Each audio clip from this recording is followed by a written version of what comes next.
Ketika teman-teman sudah belajar untuk bisa membahasakan pengalaman hidup teman-teman dengan seimbang, maka perjalanan teman-teman sudah maju lagi loh satu langkah. Jadi jangan takut ya ketika kita bertemu lagi dengan masa lalu yang tidak menyenangkan.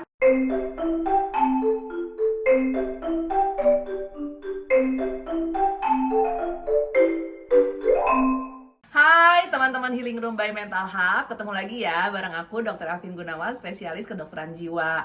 Nah, hari ini kita mau belajar apa sih? Sebagai bagian dari perjalanan trauma, teman-teman bisa ngecek teman-teman sudah pulih atau enggak ketika teman-teman bisa memberikan narasi terbaik buat diri sendiri.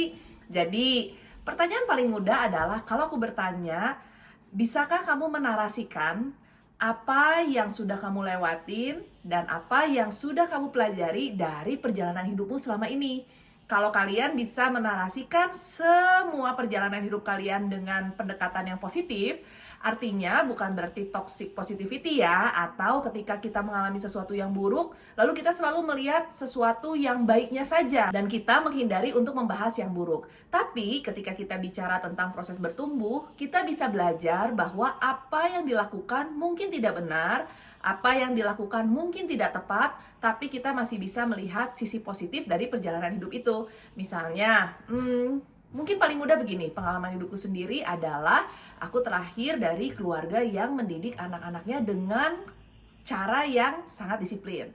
Ketika aku tidak belajar, ketika aku tidur tidak tepat waktu, ketika aku melanggar nasihat orang tua, maka bonus yang akan didapatkan adalah pelototan yang terlihat sangat galak. Yang kedua adalah sabetan dari sapu lidi ataupun bambu. Mungkin teman-teman pernah mengalami momen-momen itu.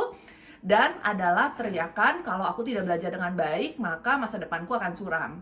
Nah, momen-momen itu menjadi momen-momen yang sangat berkesan. Kenapa? Karena akhirnya melahirkan seorang Elvin yang di awal kehidupan adalah seorang yang pencemas, takut melakukan kesalahan, takut mengecewakan orang lain. Tapi ketika kita belajar bahwa produk-produk bentukan dari pola asuh seperti itu memang punya faktor resiko lebih mudah cemas.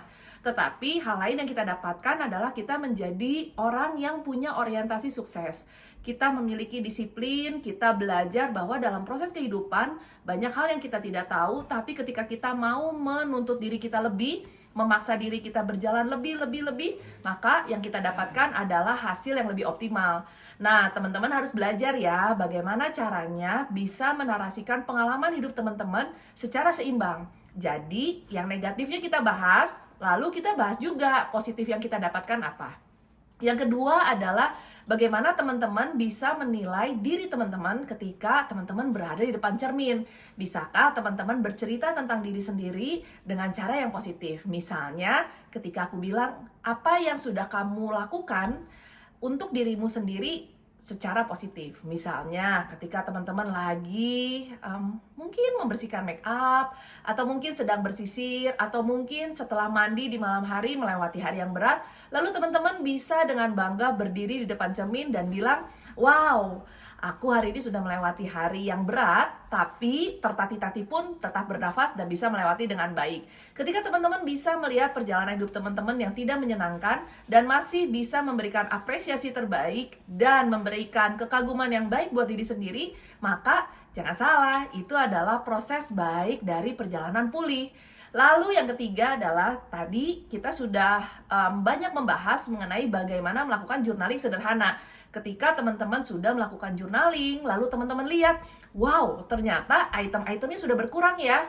Wow, ternyata ketika saya bertemu dengan orang-orang yang dulunya men-trigger, sekarang saya juga masih mengalami sih trigger itu, tapi respon emosi saya berkurang, pikiran negatif saya juga berkurang. Ketika teman-teman sudah belajar untuk bisa membahasakan pengalaman hidup teman-teman dengan seimbang, maka perjalanan teman-teman sudah maju lagi loh satu langkah. Jadi jangan takut ya ketika kita bertemu lagi dengan masa lalu yang tidak menyenangkan, belajar untuk membuat narasi baru, belajar untuk mereframing dengan lebih baik.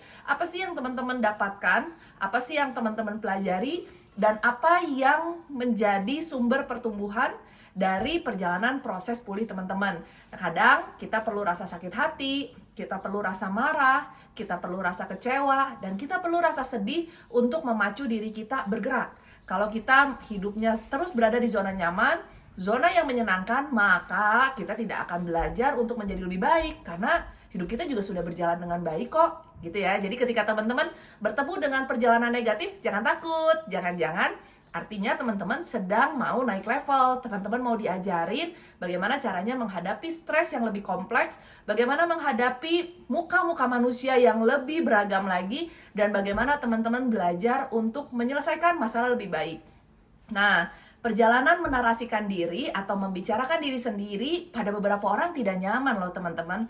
Hal yang paling sering memicu apa sih? Ternyata satu, rasa percaya diri. Dua, kebermaknaan diri. Ketiga adalah salah satu bias kognitif di mana kalau tidak cukup baik, maka tidak perlu diceritakan. Kalau tidak cukup menyenangkan, maka jangan diceritakan karena kamu akan menjadi beban buat orang lain. Untuk teman-teman yang bias kognitifnya masih banyak, atau bagaimana teman-teman memprediksikan, bagaimana teman-teman menarasikan, bagaimana teman-teman membicarakan kehidupan masih dari sudut pandang yang negatif, dan banyak sekali kalimat harus, semestinya, seandainya. Misalkan berarti teman-teman harus memulai perjalanan baru dalam proses pulihnya teman-teman. Jadi kalau teman-teman masih bingung apa yang namanya distorsi kognitif, bagaimana kita melakukan journaling sederhana, dan bagaimana teman-teman mau berproses dari trauma hidup teman-teman, jangan takut ya. Nanti teman-teman boleh banget ngikutin terus channel YouTube-nya Mental Hub, atau teman-teman boleh juga untuk mengikuti kelas-kelas journaling yang ada di Mental Hub atau di Career Class. Kenapa? Karena ketika bicara tentang proses pulih, kita tidak hanya bicara tentang proses mental saja, tapi di sana ada proses fisik, proses bagaimana kita melihat kehidupan sosial kita ini perlu kita modifikasi atau enggak, perjalanan spiritual kita antara kehidupan religi dan pemaknaan perjalanan religi kita, dan yang terakhir adalah bagaimana kita belajar untuk mengapresiasi diri dan mencintai diri kita lebih daripada yang kita ekspektasikan dari orang lain. Belajar untuk menyeimbangkan pola pikir bukan hal yang mudah loh teman-teman.